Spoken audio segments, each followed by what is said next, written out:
Na maraming major tournaments yung national team this year. Ako nagulat ako, hindi ko in-expect na magiging part ako ng wish list.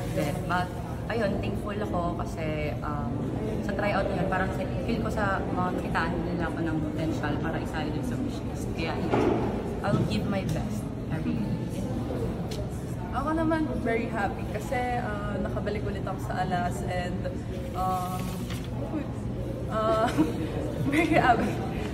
Excited ako to gain experience pa pagdating sa international league kasi iba talaga yung competition doon. Siguro na lang tingin yung sinasabi nito about dun sa program ng NU na nakaka-produce ng players na kumbaga yung caliber is good for the national team? Siguro kasi since high school, parang pinukpukma talaga kami na compete sa mataas na liga. So, ngayon, mas-challenge naman kami pagdating sa seniors naman. So, ayun.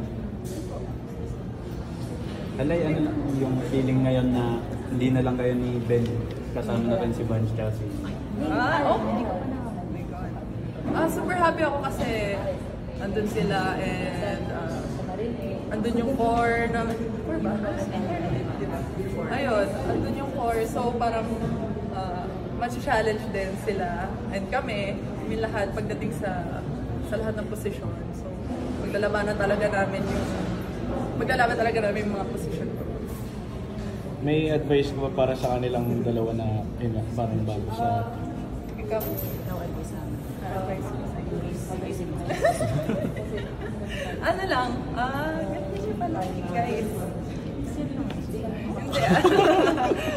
Ano ba? Yun lang.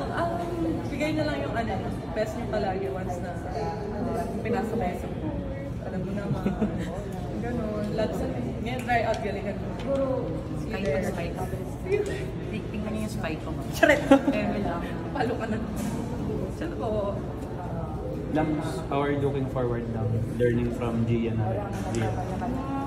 Alam mo, excited po talaga ako kasi ayun nga, part ako ng wishlist. Plus, tingin ko may matutunan din ako sa mga ibang centers. And ayun, I'm grateful na nakuha talaga. Na maging part ng wishlist ko. Very excited ako.